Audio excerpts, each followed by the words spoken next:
Yahoo, Prof here, and we have won the war. No, not that war, sadly. My war on my outdated electronics. And, yeah, let's put it this way. That thing lost power that it thought it was still 420/2024. Yeah. And, my Razor Blade Stealth over here hadn't been used in well over a year, and needless to say, was not on a supported copy of Windows 11. This is the base model Surface Pro 6. It might not look that way because of the Alcantara keyboard, but that actually got replaced. Originally, this is the what do you want to say, like the passively cooled i5 variant that came with just the gray rubber keyboard and no pen originally. Was still on Windows 10. I had to pull every trick out of the book to get that upgraded there. It didn't. Turns out it did not. I want to go to 23H2, but I had it running Enterprise. There was no Enterprise 23H2, for those that don't know that. So that went. They basically did when it comes to business side, they basically did a cumulative big update of 22H2. And actually 23H2 build was the same as 22H2, so it is basically the same thing. But then I want to go straight to 25H2, and I can tell you from my own experience in IT, Windows 10 is not going straight to 25H2. Ain't happening. Also, like I said, base model, 128 gigabytes of storage.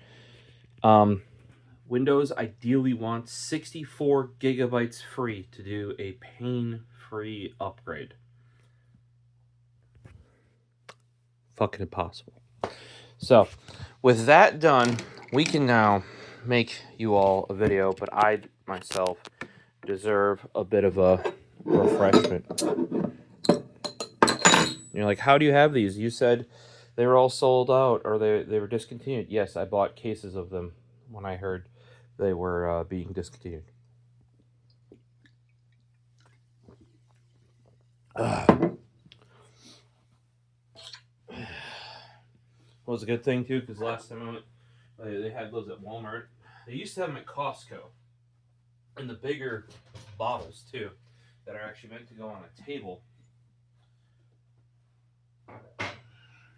Then, for some reason, they switched to only doing the lime variant like that. Having one lime out of 5 bottles of normal would be fine for me. But having like 20 bottles, and these are, what, 12? So I think those bigger bottles are like 16 fluid ounces or bigger. Having like 20 bottles of those, all lime. Yeah, but refreshing. Still gotta get. What are we on here? Let's take a peek here. What's the Surface on? 24H2. We did manage to get the Surface on 24H2. I just manually did the Razor Blade Stealth to 24H2. I'm trying to skip 25H2 entirely. I think Microsoft knows that 25H2 is a clusterfuck because some of the stuff, like they finally dark moded the file transfer dialog. You know, when you like copy and paste? Even though they've had proper black mode file explorer since like an update to 22H2, I believe. Might have come in 24H2. 25H2 they introduced where when you paste, that finally doesn't fucking flashbang you. Oh my god. Was talking with some of the public-facing Microsoft people about that. I'm like, yeah, you got dark mode working great now. We got tabs, we got everything, and then I transfer file, and I get flashbanged by my HDR monitor. That is not what this video is about, though. What is this video about? Me rambling, as always. Let's see what's in here.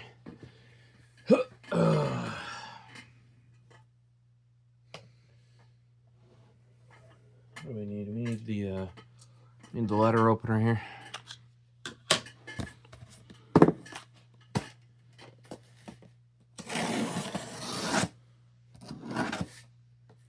Turns out when you keep a knife's blade clean, it's actually a lot sharper. I know that might not make sense to a lot of you, but it is the case. Because it's all goopy, it does not slide through things very well. Let me reboot the surface here. Yeah, I really didn't want to have to, I heard rumors, because this is the Pro 6 is the oldest supported Surface on Windows 11. I heard rumors that the only way to reliably get those onto Windows 11 was to install them directly to Windows 11 with an image, like with the Surface image. I really didn't want to do that. Right? All right. What do we got in here? I thought this was, I guess, what's in that other box.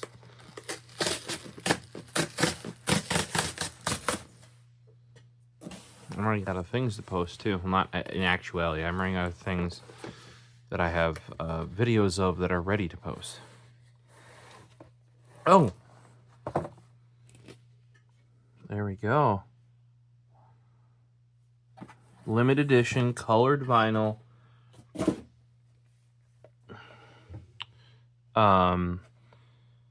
From Tokyo Ska Paradise Orchestra. This is US too. If you notice, that was US Amazon. National Records, they're the ones in the US that release Tokyo Ska's stuff. Ska Me Forever. Pretty sure I have this album. I don't believe a US one. And like people are like, well, why'd you buy it? Well, I try to back, like, here's the thing. If they're going to be cool enough to release their album in the US, usually if they release it on vinyl, that means it becomes available on streaming. But if I don't buy it and support it, and others that follow them don't, and it's like really cheap for a vinyl too. I think it was like $18 or something. I might be crazy there, but it was like, obviously the sleeve is paper thin. It's not the 180 gram. They're doing it in the way that the U.S. market likes, which is like have the release but as cheaply as possible, right? But hey, I gotta support it if I want to see more of it, right? And I have some of the other ones that National Records has released in the U.S., so I had to pick this one up when I saw it up for pre-order. I think I was looking on, I don't know, this might have been when I switched to, I haven't completely switched, but I am, because for a while, some of you might know I've been playing with wanting to go to high-res streaming. Not just lossless streaming. I use Deezer for lossless streaming and have for, I don't know, at least 5 years now. Probably longer. And that's been good and all, but for a while now, there have been options, and I've actually had some of them in the past, but they've all gone defunct. For high res, meaning greater than CD quality. And Amazon is one of the few that has that. I tried Apple because I've heard really good things about it. And they have a great selection. That's part of the reason why I started there, is I knew a lot of my Japanese bands were going to be on Apple because they're in iTunes. They're on Apple Music, right? Here's the kicker, though. With Apple Music, despite it having high res, you cannot force it to play it. You have no control over the quality. It does whatever quality it thinks your device is capable of doing and your connection can do and whatever it wants to do. In Deezer, I can tell it, you can leave it on auto, or you can tell it like what quality to download, or you can tell it what quality to stream, etc., right? Same thing in Amazon. You can just tell it, like, if you take it off of auto, you just tell it, like, yes, I want high res. and if it's available, it serves it to you. Apple, even if you have the correct, like, Apple's certified sprinkling of devices, that doesn't even mean they're going to deliver it, to be truthful, from what people have been saying. And that was my experience. There were albums I knew were high-res, were labeled in high-res, and it wouldn't deliver me high-res. Otherwise, it probably would have went there.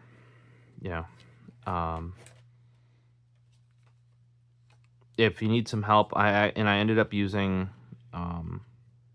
JP, like the Amazon streaming service for JP, because unlike Apple Music US that had a lot of the artists I had, the Amazon Music US didn't.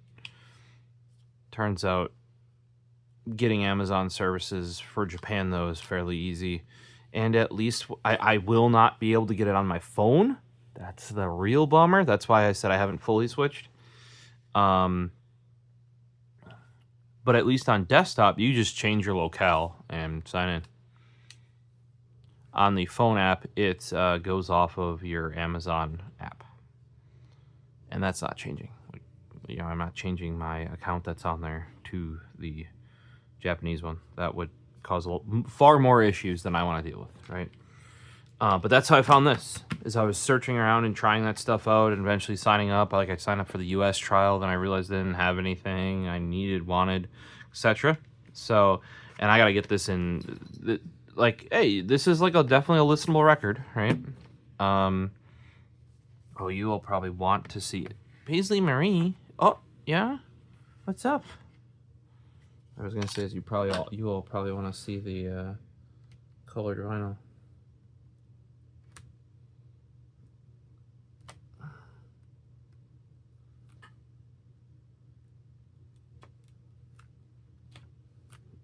My knife keeps slipping out. There you go.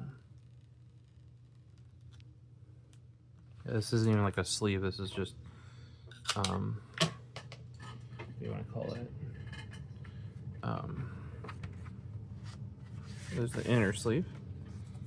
And, whoo! That's pretty cool.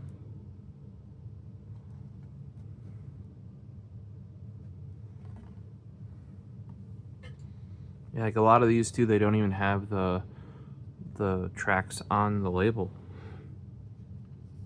I feel like that's pretty common. Maybe I'm wrong. I just have a lot that do that. I imagine that label's far simpler to make. The one album I don't own in any farm, which is one of my favorite ones from them, is Orchestra, I think. And I don't know if that's a label issue or what. We've kind of talked about that before with some of the other bands where, like I got all the Pillows vinyl, right? But that was King Records, and they can only release up to what they owned, right? So I don't know if that's or potentially there is like say here, limited edition color vinyl includes a very TSPO Tokyo Sky Orchestra cover of Cafe Takuba's Aries. Tokyo Sky has a whole album, as does Starbeams.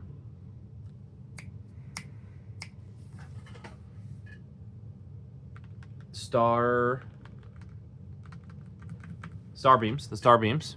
It's all covers. Those can't come to the US. Don't know why. Something with licensing. A lot of times, if you listen to Japanese music in streaming and they're a cover, nope. Or if it's Japanese music streaming to the US and that track has been used in a US piece of media, nope. Something happens to the licensing there. Big old bummer. So there's a lot of albums that and this is part of the reason, like, why do I acquire this? Or why do I, like, rip CDs? Or why do I...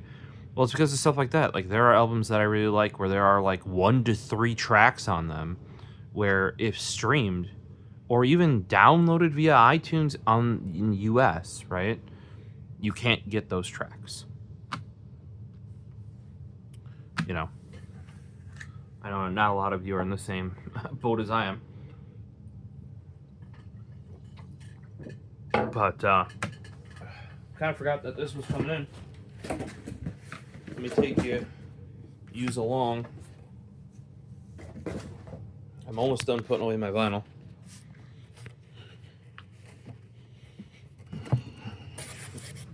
Paisley, you better not have jumped on the vinyl.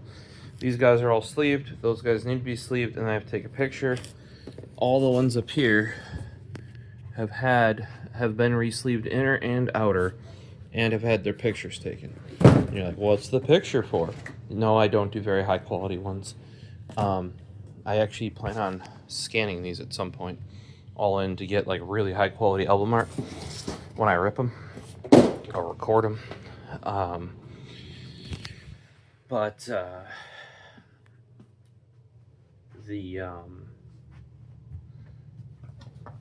That's just for, because I have one album now that I've purchased 3 times, and no, it's not that there's a different, or like a re-release or a colored variant or a, you name it, excuse me. You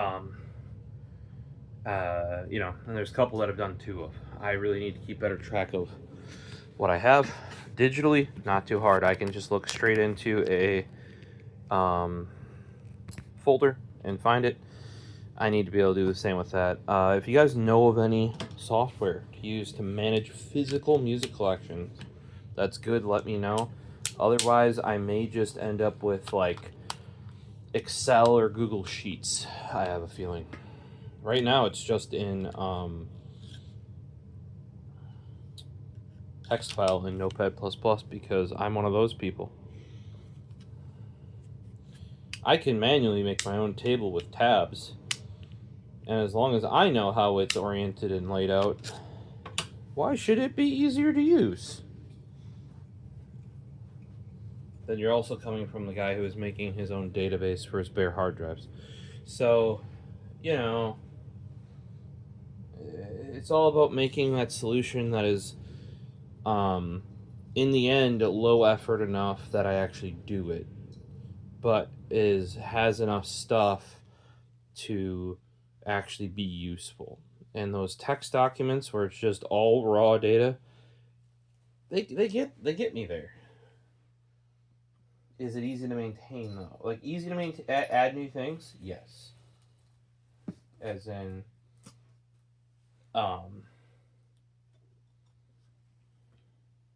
like, it's just text. You just find the right line to put it in. Now, if you fuck it up and put it in the wrong spot, you're hooped.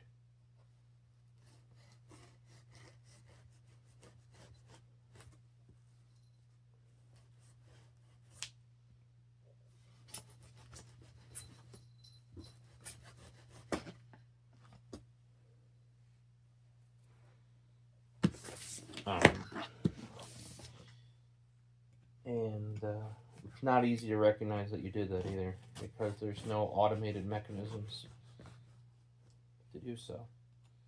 But low overhead in me putting it in, right? Low overhead in me creating a way to do it and deal with it. But as the collection grows, I need to be able to better manage it. This is what I thought I was opening. I used a lot of tape and strong tape. It's like packed like I would pack it. Hopefully good. Ooh, that's not good. That's like batting. What the heck? You guys seen this?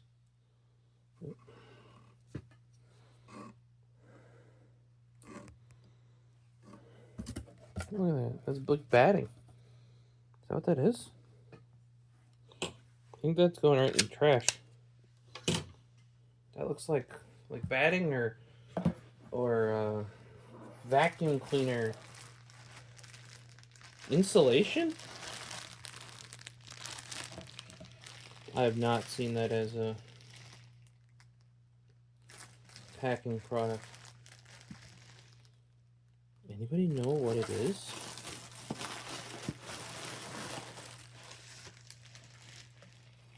Very, very, very interesting.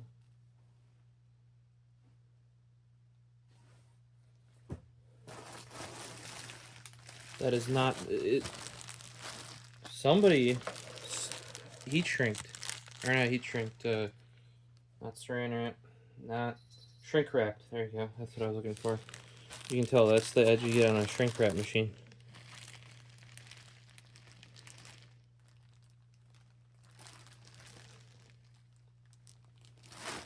Yeah,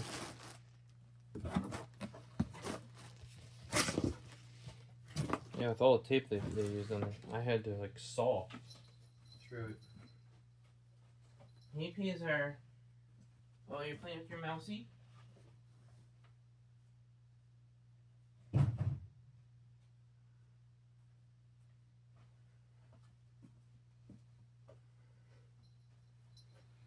I tracked down one of these. We've talked about them before. This is effectively the predecessor to the Skypad, which then became wallhack. These glass pads here. I want to. There might have been people before the ice pad. But this is the later one. Once ice pads were rebranded, SteelSeries. They go for a pretty penny. At one point before the Skypad / wallhack was reintroduced, and there was no competition. Now Skypad / wallhack has been so successful that other mainstream brands like Razer and I think Corsair all have. I think Glorious might have a glass pad now too. Personally, I would stick with the OGs. Go with the now wallhack. I think we're on Gen 5 now. They've been improving it every time. It's been a better product every time. And they were the ones willing to put in the effort to bring it back to the market. However, I have been nostalgiaing about a SteelSeries Experience I-2. This is much smaller than I remember. 10 by 12. That is kind of the old school, let's call it medium mouse pad size. There was also an I-1, which was an 8 by 10, I want to say, roughly, size. That was a smaller one. Color black. I was hoping for a white one. That's what I used to have back in the day. But I had to pick me up one of these. Now, I want to say they're probably... Some of them are still going for a lot, but for a hot minute there, people that I knew and trusted in the industry that had some brand new inbox, etc., were selling them for $1,000. It's kind of like if you have a brand new IntelliMouse Explorer and somebody wants one, they're worth some good money. But very close friend of mine, I picked him up. Like, he always wanted one of these. I finally got him one. But by that time, all that was left in the world basically was pink, because they had not long since discontinued it, but discontinued it for quite a while. Country of origin, Denmark. So it's not even made in China? They actually make it in Denmark? Where were the Skypads produced?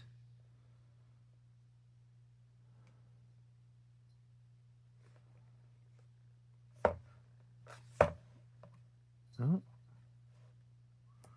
Look at that. Somebody was going to tear it open, but they didn't.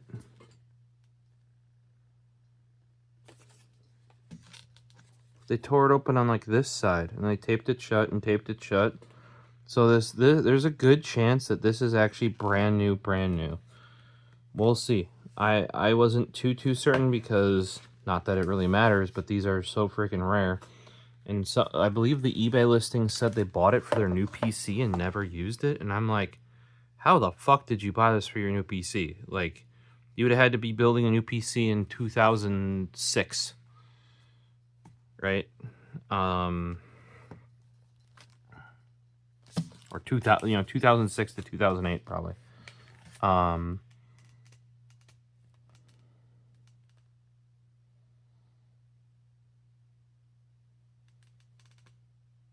But yeah, to this day, friend still uses that pink one. And I told him, like, hey, if you ever need a replacement, check out Wallhack. Like, I would say the Wallhacks have finally gotten better, to be better.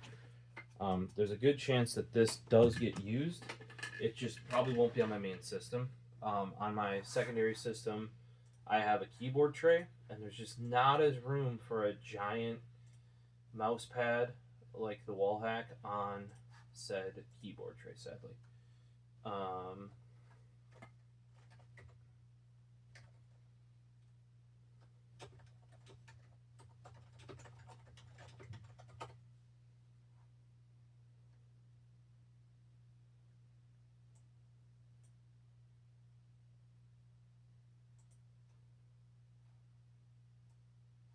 Yep, craftsmanship quality mousepad from Denmark.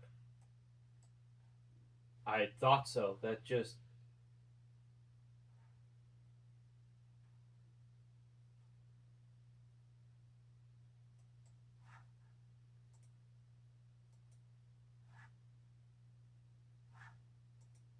I thought so, and I was right. So that's where this goes back to. Like, the new Skypad, now Wallhack, also made in Denmark. So that's where this comes out of, is these are highly regarded, and there just have not been anywhere for decades, and then somebody came and they did, well, I think it was originally crowdfunded for the Wallhack. I got in on the Gen 2 XL because I've now switched to at least a 15 by 15 mouse pad, and this I-2, as you can see, is 10 by 12. Here you go. This was originally meant for my custom build, and I never got around to finishing it. It has been stored safely in my closet and other components. The original factory seal is still present, but the right side is torn, and so I taped it, sealed and brand new. I didn't actually look to see if they had PC parts. Here, I'll grab you guys. I can move you. Here. They originally meant for my custom build, brand new, sealed. See sellers, other items. See sellers, other items. I got a bunch of collectibles. It's just so weird that, Yeah,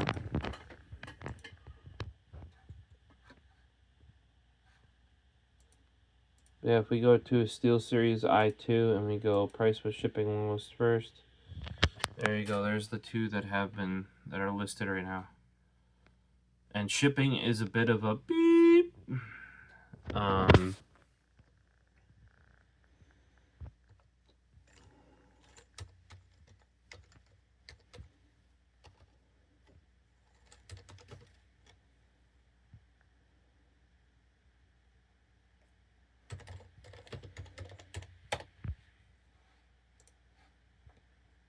There you go. Pink one, blue one, used black one. 10 grand for an IntelliMouse optical. Oh, and there you go. Ice Mat 2nd edition. Yeah, we're going back to before they were rebranded SteelSeries.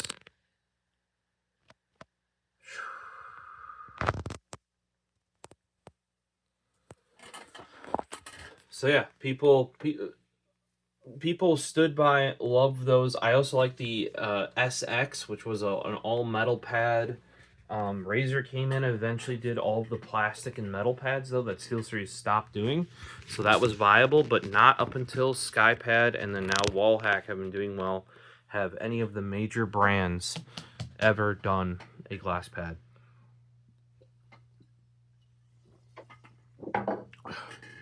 Yeah, I don't really know if you're going to see a SteelSeries I-1. Because even back in the day, they were considerably more rare.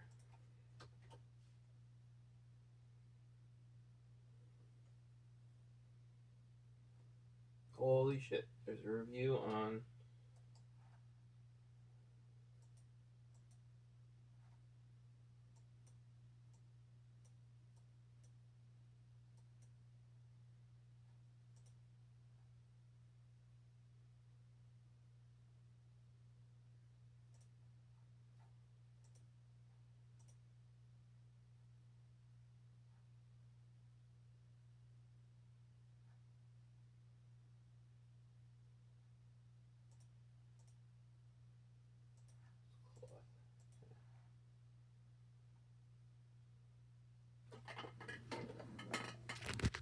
There you go, SteelSeries I-1.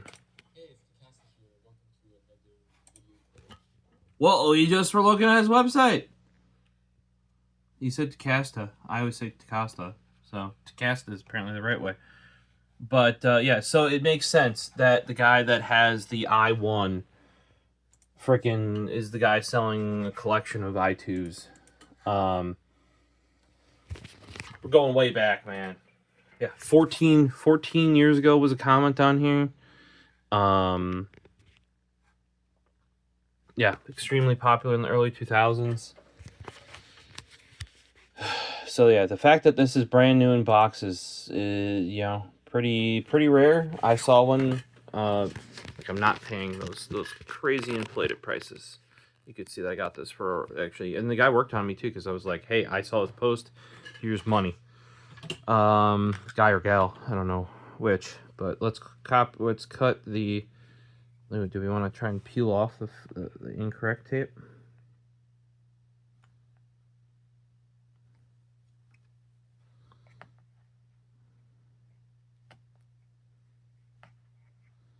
I almost use knives less for their, I don't know if that's going to come off though. Less for their, actually right here it'll probably come off really well. Less for their knifing properties and more for their, like, peeling and stuff like that. This tape to me looks relatively new, because Scotch tape over time gets, like, it yellows, it gets like brittle.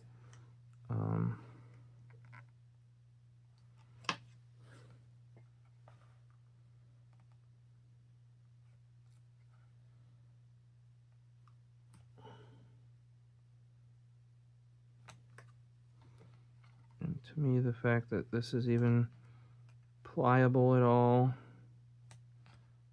and allowing me to peel it off means that that's relatively new.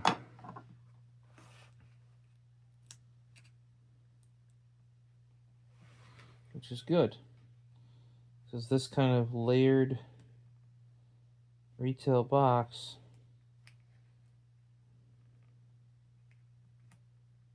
sure is easy to peel, like layers off of, basically.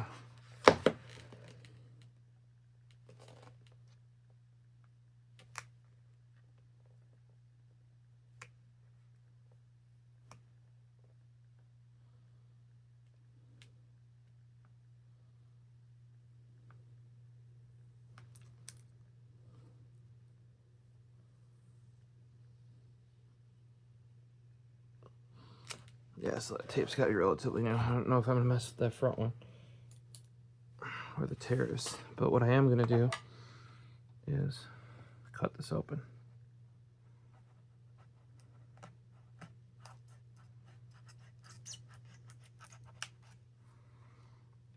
Now, if this is new, it should have the mouse feet inside.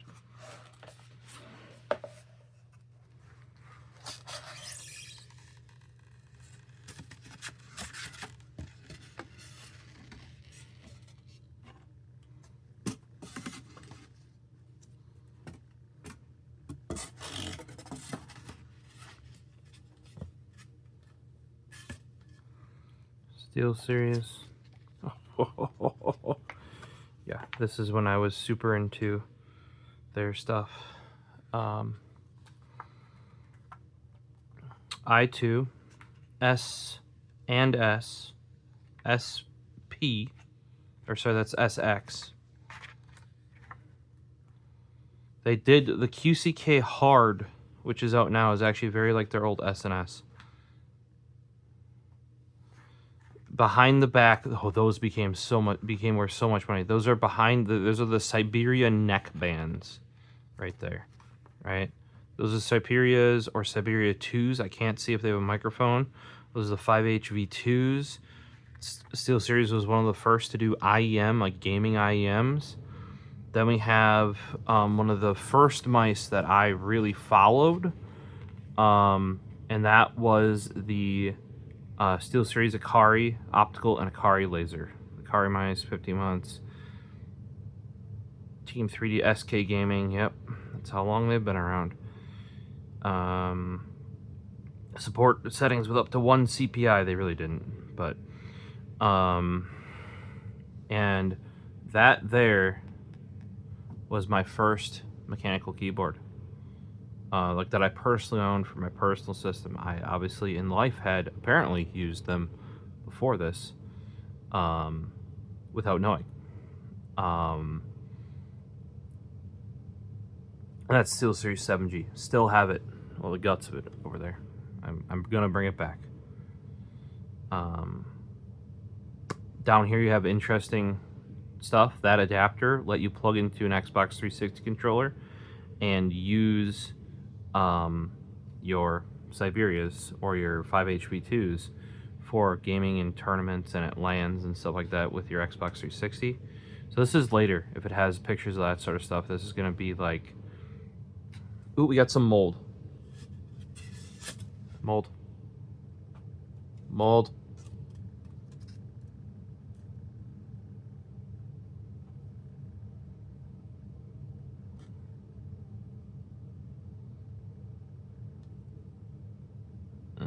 Hopefully I can kill it.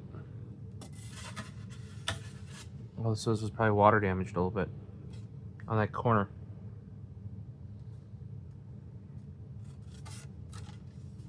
Alright. This thing's old, guys. Real old. And those are the mouse feet I was talking about right there. That is a weight for your mouse cable, so it doesn't keep falling behind your desk. That's before we had figured out bungees. So, Akari, laser. The optical was glossy, like the IntelliMouse optical. Siberian neckband. Those, like I said, I sold mine for basically nothing at one point.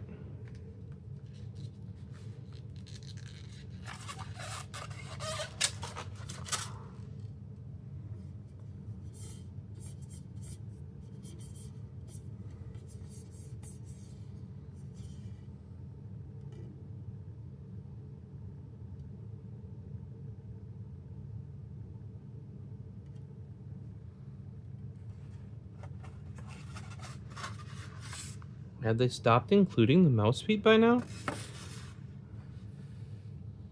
Okay, well, what was supposed to ship with this? That looks brand new and fresh to me. Just as I remember. Ooh. The waft I get off that, though, is telling me I need to clean this thing. Basically, this backside's just painted. If you're like this side, you can scratch very easily. This side, not at all.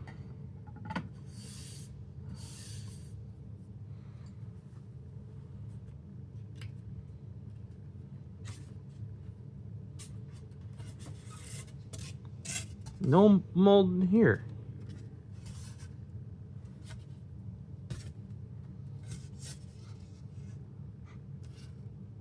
Something there.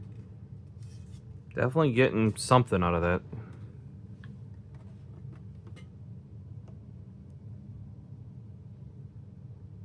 Oh, you can totally tell that the front's damaged. I mean, this is a glass mouse pad, so it wouldn't have gotten damaged. But you can totally tell here that the cardboard's separating. See See that? That was off camera. I don't know if you can tell right there. But this part is different than that part.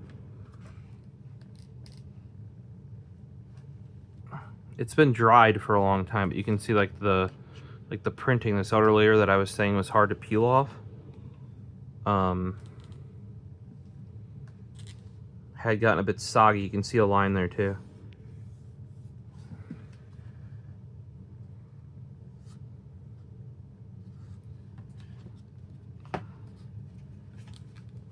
Yeah, I don't know if I'm gonna keep this box if I know it's been all moldy. Yeah, you can see some residue on the bottom edge here of that. That could be just from being in the foam so long too. Yeah, this brought back memories, man.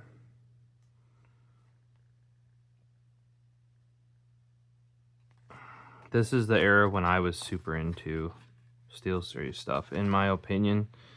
Maybe not their mice. I liked the car laser and I still have one. But in that era, before that, it would have basically been Death Header. Would have been your number one. And going a bit before then would have been, you know, your IntelliMouse Optical or Explorer, like Intel IMO 1.1 or IME 3.0. And how SteelSeries originally did that was they made custom versions of those and then resold them. That's what those feet are right there. A lot of their mouse pads would ship with aftermarket feet for the mice, even if they didn't make the mice, because basically they knew everybody was using one of those mice at that point. I mean, you have to remember that there was recent talk about the boom slang coming back, and I have an original one. Never had an original one back then. There's a good reason. Because though those might have been 1 in 2,000 DPI back in the day, right around in that same era,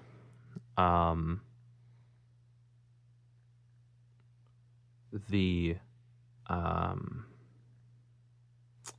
Intel, like, I don't remember if it was shortly before or shortly after, basically the optical mice from Microsoft came out and just crushed everything because they were the only non-ball mice. Prior to that, you might have not even, like, at least I wasn't using, and a lot of people, because RTS was a big thing, they weren't using mice to game. You would use trackballs to game. Yeah. Maybe not for FPS, right? But for other forms or other types of games. God, that looks sleek black still to this day. You can tell it's much thick, like it's thick, because the SteelSeries logo shifts. Here's the latest collab with Vaxi, with my goobers on it. This dark blue really shows use and wear.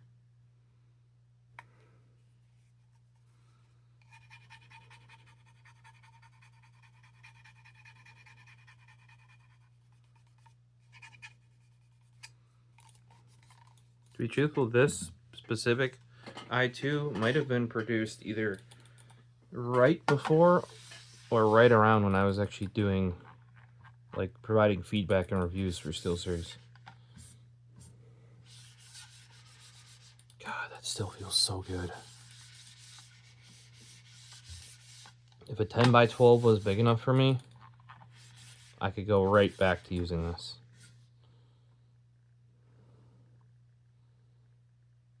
And pretty much all hard pads back in, this was considered it was a medium size back then, but this was the larger size for hard pads.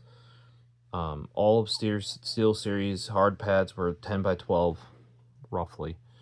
Then when Razer took over years later, there was a good almost probably 5-year gap, I would say, between when SteelSeries stopped and Razer picked up. And I have none of my SteelSeries stuff. Because at one point, especially when I got into mechanical keyboards and I kind of stopped playing competitively, I sold off everything but what I used, or what I kept and what I used. So I used to have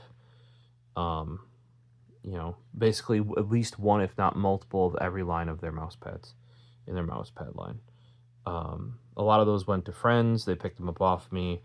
I know one of them preferred to carry one of their hard plastic pads in their bag because on like a soft pad, it wouldn't roll up, right? Like, because otherwise when you put your laptop in and pull it out, it would like pull the pad down and like crease it and kink it. When you have a hard pad in there, you know, it doesn't happen. You do have a hard piece of plastic or glass or metal in your bag, though in that case it was plastic. For those wondering, if you want true speed, that's not a glass pad. It's too smooth. There's too much surface area. You want a textured, probably multi-layer textured plastic pad. EVGA actually came out with one, and I think I have 2 left still. I think some friends also picked up some of those, where it was to the point where once we knew, like, and they were like the same make as the old SteelSeries ones. I don't know if they found the OEM or what, but it was worth it to buy the Torque mice and get a free mouse pad to get the mouse pad, if you like that type, because there hadn't been new ones of those made in. And what I mean by multi-layer is there's like, some of the cheapest plastic pads are literally just like, I don't know if they're extruded or they're stamped or they're plastic with textured and they just put feet on it, right? Then there's ones that are kind of like, they at least have another rubber layer underneath for the whole bottom that kind of absorbs stuff, right? They're not just like twang, hard pad. Then you have some plastic pads, and that's what this one is it's closer to this glass pad, where it has clear plastic on top, then a layer underneath it, and then this one just has little feet. Some have kind of like the new wall hacks, where they'll have a whole silicone rubber bottom, or those had real foam rubber, real bottoms on them. And then there's some that might even have 4 layers. I would even have to look at my notes, because it has been years upon years upon years since plastic hard pads have even been a thing, really. I consulted on LTT's video on that because they were just going to basically do cloth pads, because that's all anybody used. Like, even when Razer came back out with the hard pads, it was kind of like, and a lot of them were Razer.com exclusives. You had to order them direct from Razer. You couldn't order them from like Best Buy or something. You know, they weren't on the shelves. What kind of brought that hard pads back in was the RGB. I think that's dumb, though, personally, because it added like a top piece or a bottom piece or a side piece. Sometimes I go over, like my pinky will run off, and that's how I know I hit the edge, or my thumb will, right? Especially going up, you don't want to hit like, why does your mouse pad need a cord, basically? It's a mouse pad. Your mouse should have a cord back then. Well, your mouse pad shouldn't. Nowadays, realistically, your mouse shouldn't have a cord. Some of you, I know, still like your corded mice out there, and there are still mice for you. Daxy's still making their corded mice. Paisley, Mary just took my chair. Paisley.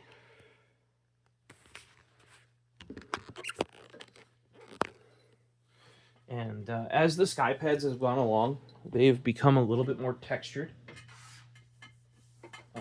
Or differently textured. Like, they were playing around with the Gen 2, like sandblasting it and stuff to get the right finish. It now makes sense, though, that, you know, if these came out of Denmark, and so did at least the original Skypads. I don't know where they're coming out of now that they're wall hack, like manufacturing wise, but yeah, I basically wanted one of these because I didn't have my white one anymore, right? And I don't even know, probably sold it off, like I said, when, because I eventually switched to using the C4 Engine pads, which is basically like a woven fabric of Teflon.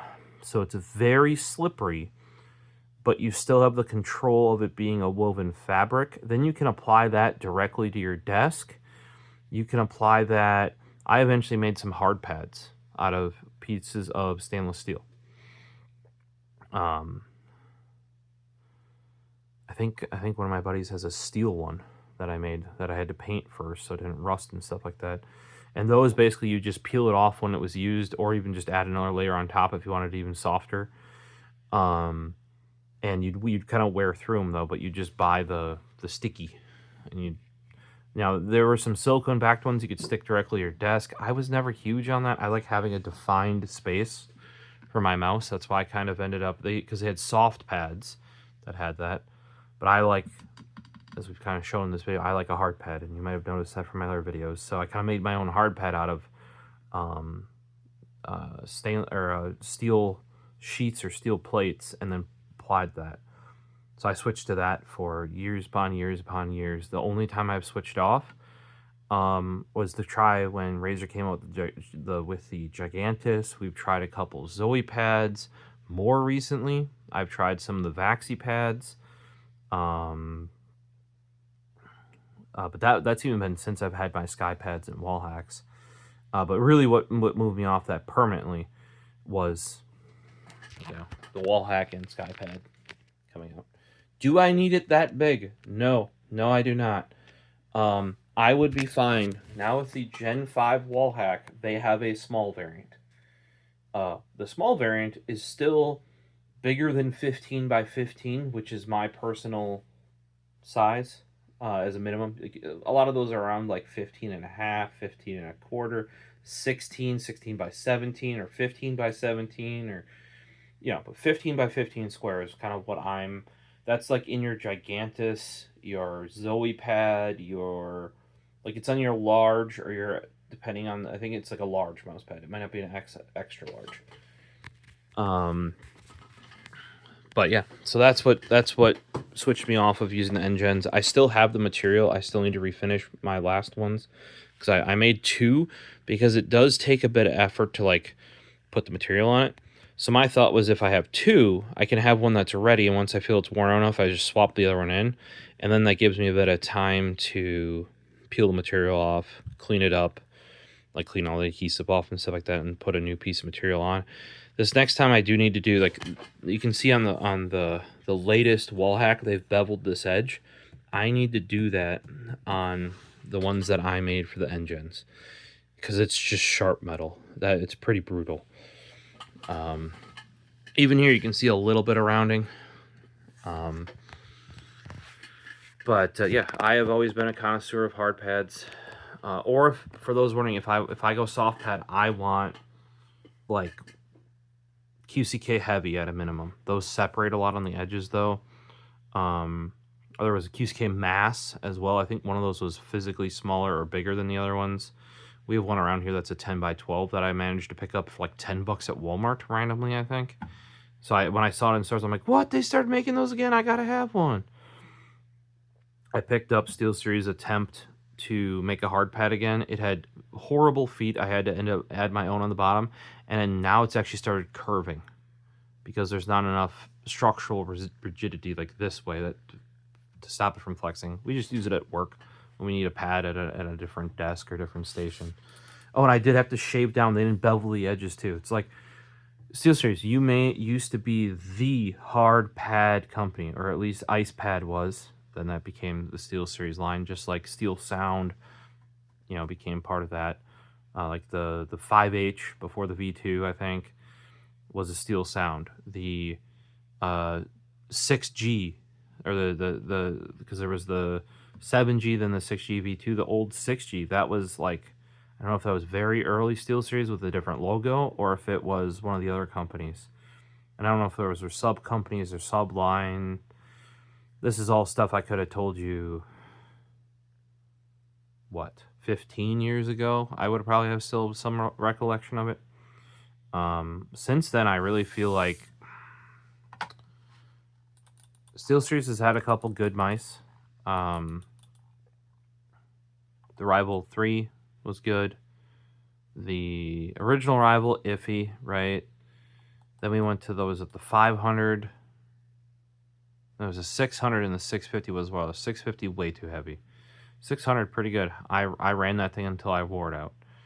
And the grips are coming off of it. you know, the 700 was crazy. That came out before then. Like, they always go, like, way too tech-heavy. And, like, they made it so you could swap the sensor in the 700, but it came with the best sensor. Why would you then want to swap it? Yeah, like, they're thinking, whoever designed that was thinking back in the era of, like, oh, mouse tech advances.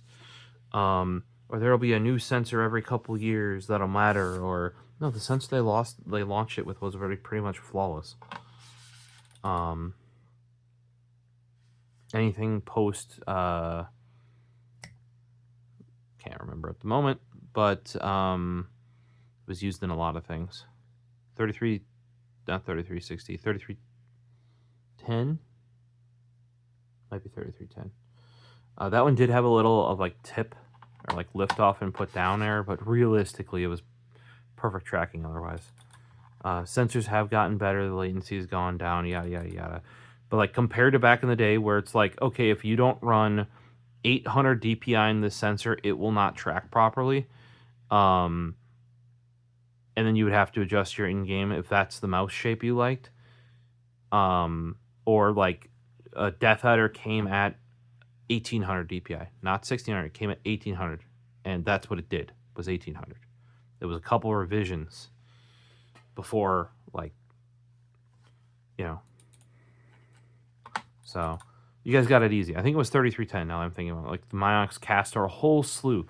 So, for some reason, with the 3310, I still feel locked in to this day. Same thing with a Death Adder 2013, just because I use that for so often. That sensor just feels...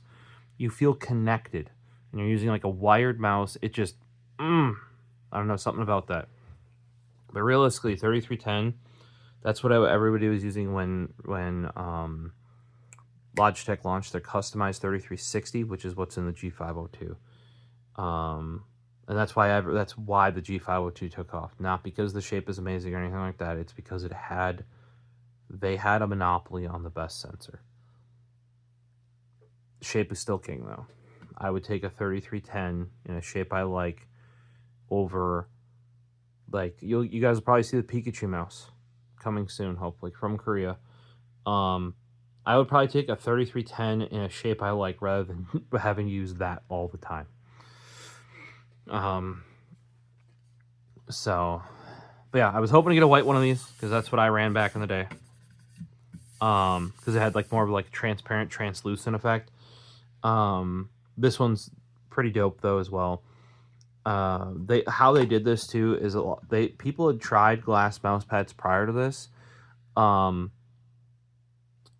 reason why it's sort of opaque and then there's paint on the back is you need something for the sensor to track. If you use a straight glass mouse pad, it will not track properly because it's too thick before it hits something. This was set up to kind of be... I feel like this cut liftoff distance as well. Now, I don't know if that's true. I would have to try a mouse from back in the day.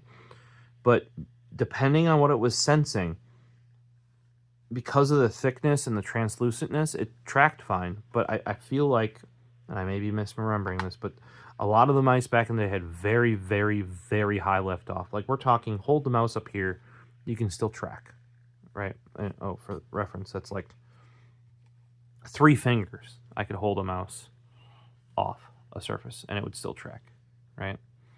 Not all ones would do that, but like a trick for the IntelliMouse optical, like an old school trick would be, yep, you put a set of pads on it, right?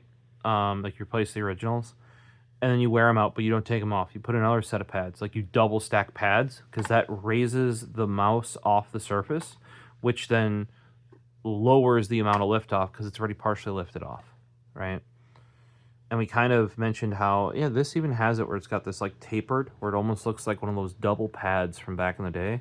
It's much more prominent on... This one doesn't show because these are the aftermarket. Poor Vaxi XE that just nosedived into a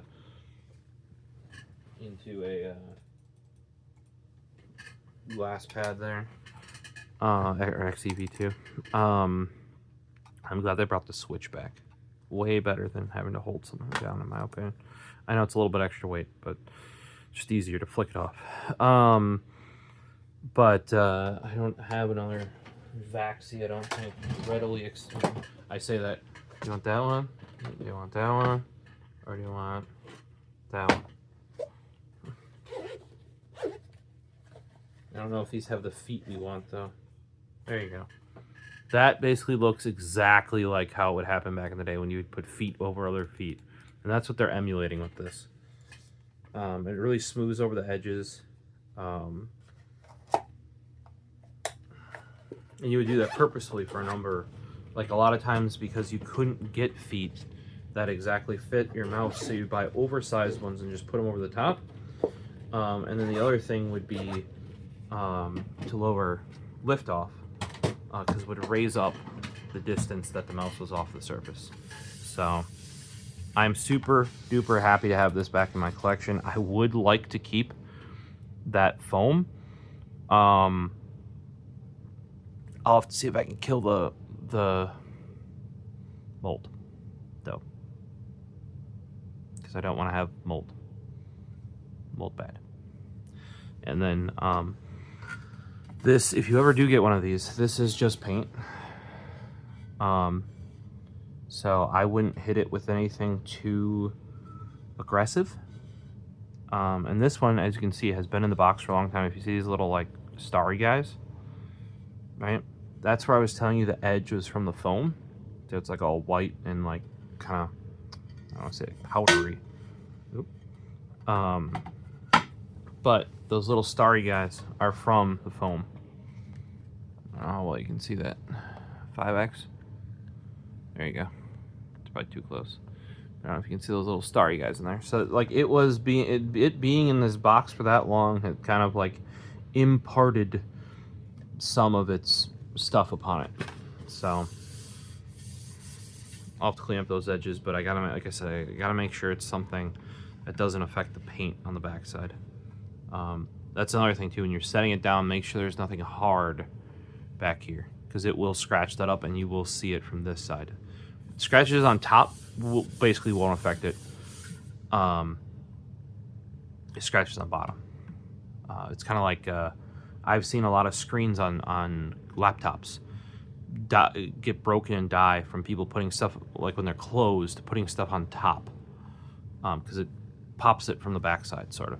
It's similar but different, you know.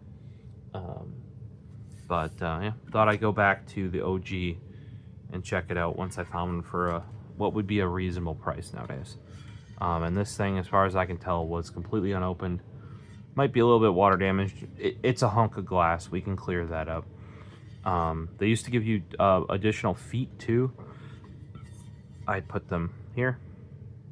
I don't know if they give you or I got some, but I would put them here, not just on, because if you notice, they put some here and there, but not out there, right? And then I would put some in the middle as well, kind of in between, just to support. And that's something that even my Gen 3 Skypad, yeah, because my Gen 4 I barely had out, because it was, I got one, I managed to get one. The one I want, Gravity Yumi, though, is like more expensive than this.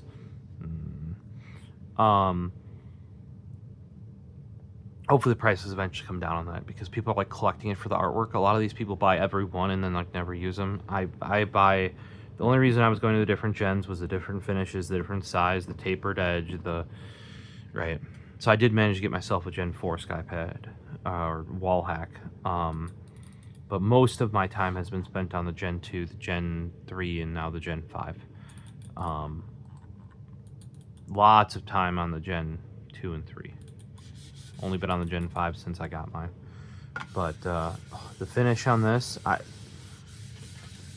Skypad and wallhack have been trying to emulate that, and I can tell you I'm going between these right now with a mouse with relatively new feet, and they have nailed it.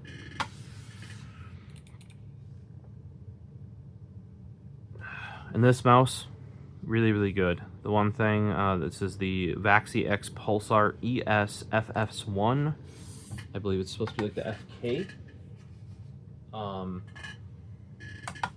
The one thing here, right behind the knuckle, or right, kind of right in front of, like right in here for the way I grip, and this is how I grip for those wondering. Right? Fits very good for my grip. The one thing I have to do is I have to float my hand here. If you can see that. Like some people are wondering if I have any palm touching. Yes, I do back here. Right? Because I basically like grab it around its hips on back there, right? But like where I want to see some more support is up here with the XE does very, very well, right? Doesn't happen on this mouse. However, what this does do is allow a little bit more nimbleness because I'm not as locked, like, you know, I'm not as locked in on the mouse. However, it's not fatiguing like the Vaxi XES is, because the actual like width and shape of the mouse is bang on. I picked this up the night I came back. I planned to play a half hour, and if you check out the short, I dropped, what was it, 10 back-to-back wins in Call of Duty. In the last game, we only lost by a point. And I'll tell you, during that run, I was top 1 or 2 in the lobby. So I was having a pretty good, and that was like first, like I basically loaded up this thing, put the software on it, updated the firmware, nailed it down to one profile that's 400, 800, 1600, and just let her rip. One thing I did notice right away that I'm never a particular fan of is the weight of that wheel, that scroll, because it's metal. It's I got used to it.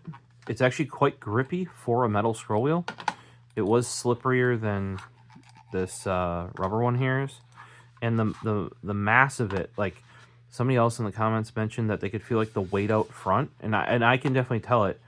It's balanced very well. This mouse is dead nuts balanced in the middle, like you can see right there. But I think it's because the weight is out front and higher because of that scroll wheel. I'm not like 100% on that, but I've been quite happy. This has now kind of been my backup, or I've been switching between these two. I still do.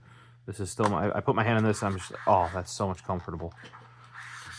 Yeah, but I can even tell on the small pad, like I'm just like it's a little skinnier. I have to float my hand a little bit more because I don't have that support right in this region, right? Which makes it a little bit more nimble.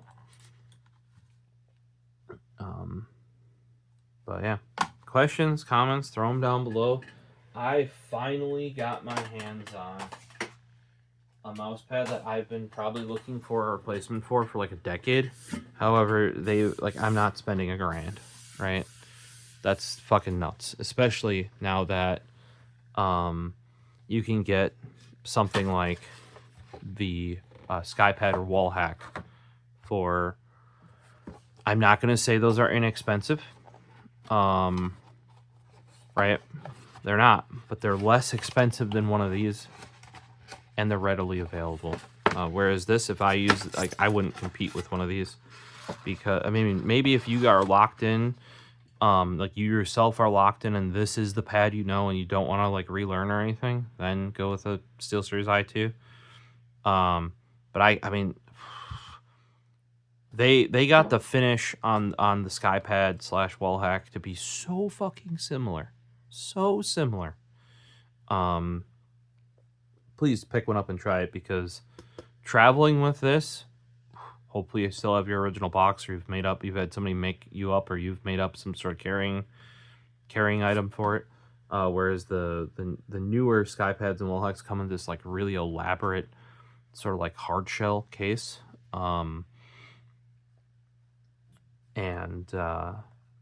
Yeah, I personally can't standardize or can't like have myself standardize on something I can't just replace, right? And it's not like super easy to replace, especially for a limited edition wallhack or Skypad, but they're at least like available. Whereas these, when I purchased this, there were 4, I think, on eBay. There are now 2.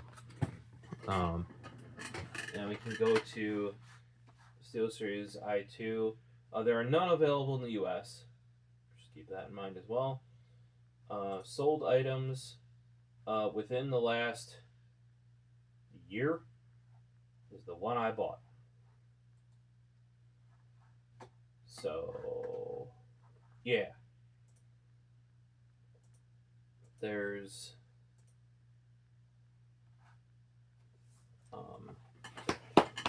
it's not a readily available product by any means.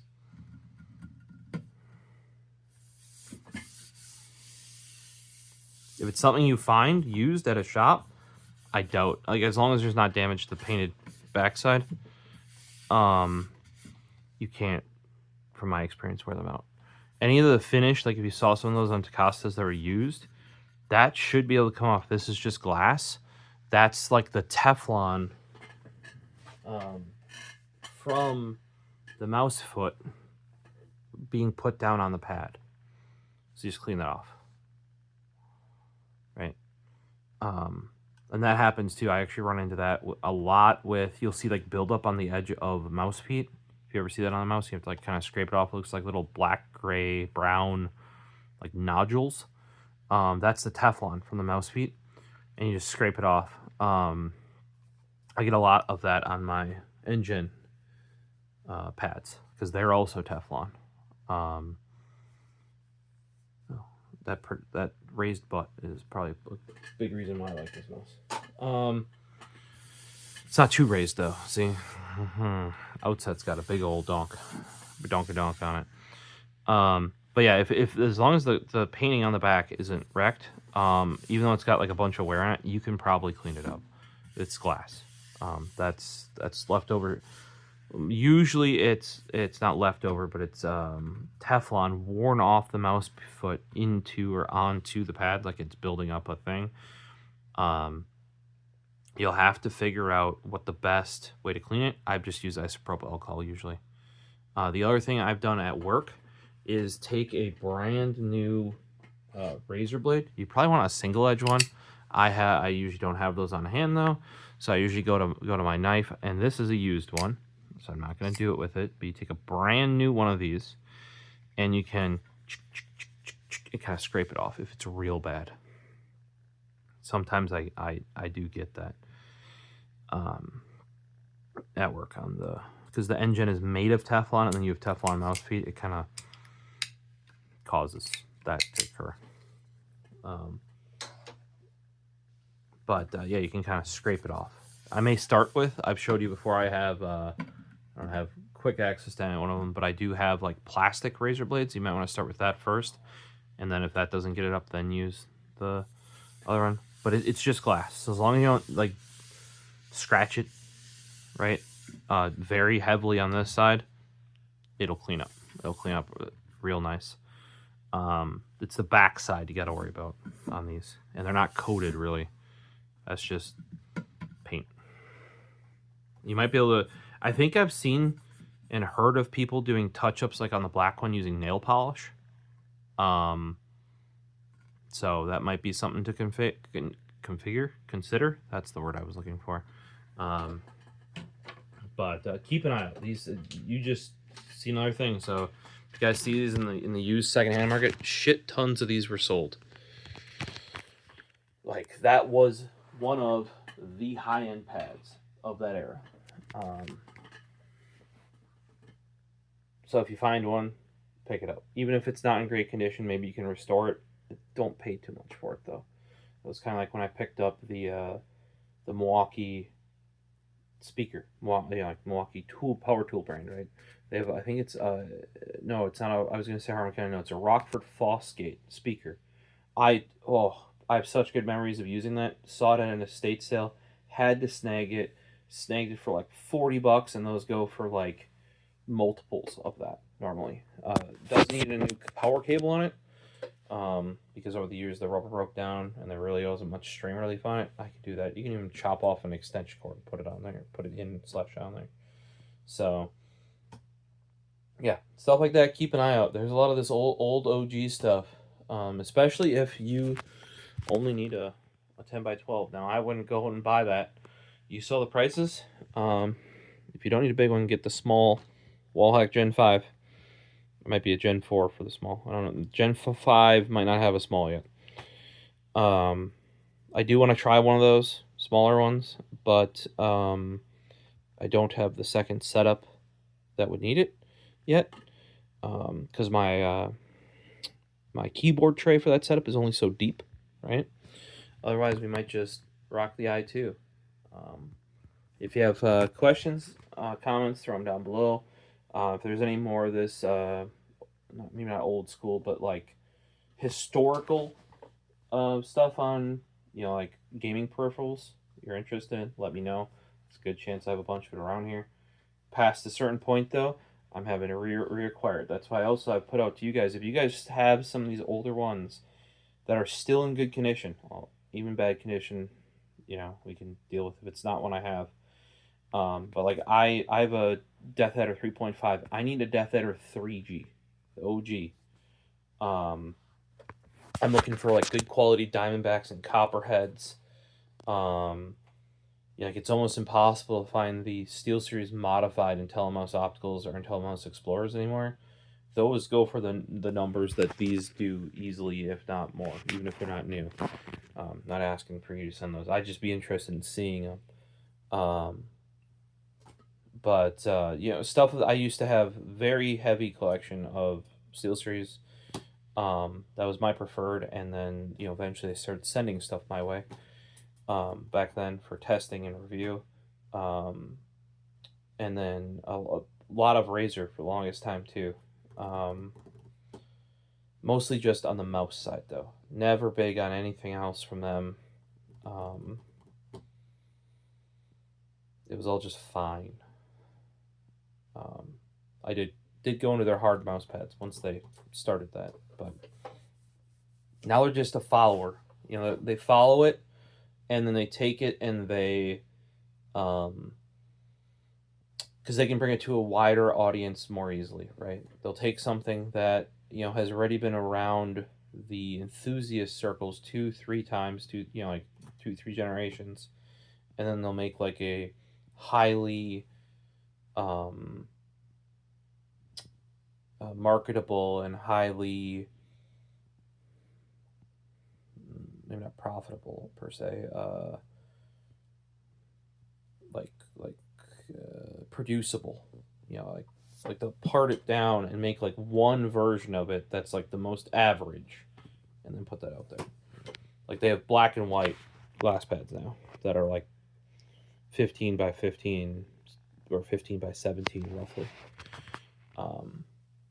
So yeah, and if you the last thing would be if you have tips for killing that mold and cleaning that off that foam, so I can actually keep that box to store this guy in there so it doesn't get wrecked. Tips, would appreciate it. And hopefully you'll see you in future ones. Hit that subscribe button. I'm constantly getting emails from all these places that tell me they can do better with my channel. They're like, oh, you have more videos than subscribers. You're not doing good. You should let us do good. So, they say subscribing doesn't mean anything anymore, but I'd appreciate it. And hopefully you'll see you in future videos. Peace.